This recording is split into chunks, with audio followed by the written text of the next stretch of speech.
Safe സൂചിപ്പിച്ചതുപോലെ തന്നെ നമ്മളിപ്പോൾ ക്യാമ്പുകളിൽ പോയിരുന്നു. അപ്പോൾ അവരുമായിട്ട് സംസാരിച്ചപ്പോൾ ആദ്യമേ തന്നെ അവർ പറഞ്ഞിരുന്നത് അവർക്ക് ആവശ്യമായിട്ടുള്ള സൗകര്യങ്ങൾ കിട്ടിയിട്ടില്ല എന്നാണ്. നമുക്കറിയാം മുൻ വർഷങ്ങളിൽ വളരെ മികച്ച രീതിയിൽ ഇതുപോലെയുള്ള ദുരിതാശ്വാസ പ്രവർത്തനങ്ങൾ വളരെ രീതിയിൽ നന്നായി തന്നെ മുന്നോട്ട് പോയിരുന്നു. എന്നാൽ അതിൽ നിന്നുള്ള വിവരമായിട്ട് ഇത്തവണ എന്തോ ഈ പറയുന്ന ആറന്മുള പ്രദേശത്ത് മാത്രം നമ്മൾ പോയ ക്യാമ്പുകളിൽ പലരും പരാതി ഉന്നയിച്ചിരുന്നു.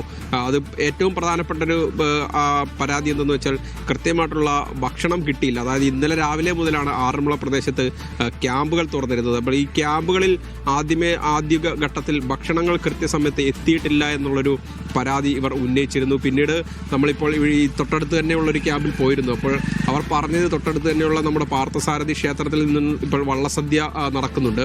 അപ്പോൾ അവിടെ നിന്ന് ലഭിച്ച കുറച്ച് ഭക്ഷണം മാത്രമാണ് ഇപ്പോൾ ക്യാമ്പുകളിൽ എത്തിയിരുന്നത് എന്ന് അവർ പറയുന്നുണ്ട്. മാത്രമല്ല ഇപ്പോഴും നമ്മൾ ഈ വള്ളസദ്യ നടക്കുന്ന സ്ഥലങ്ങളിൽ പോയിരുന്നു. അപ്പോൾ അവർ പറഞ്ഞിരുന്നത് ക്യാമ്പുകളിൽ നിന്നുള്ള ആളുകൾക്ക് നമ്മൾ ഇവിടുന്ന് ഭക്ഷണം എത്തിച്ച് നൽകുന്ന ഒരു സാഹചര്യം ഉണ്ടായി എന്ന് പറഞ്ഞിരുന്നു. കഴിഞ്ഞ വർഷങ്ങളിൽ തീർച്ചയായിട്ടും സർക്കാരിൻ്റെ ഭാഗത്തു നിന്നോ അല്ലെങ്കിൽ ഈ തദ്ദേശ സ്വയംഭരണ സ്ഥാപനങ്ങളിൽ നിന്നോ ആവശ്യമായിട്ടുള്ള ഭക്ഷണങ്ങളും ഭക്ഷണം പാകം ചെയ്യാനുള്ള സാധന സാമഗ്രികൾ എത്തിക്കുന്ന ഒരു സാഹചര്യം വരെ ഉണ്ടായിരുന്നു. എന്നാൽ ഇത്തവണ അത് ഉണ്ടായിട്ടില്ല എന്നുള്ളത് വളരെ ആക്ഷേപകരമായിട്ടുള്ള ഒരു കാര്യം തന്നെയാണ്. കാരണം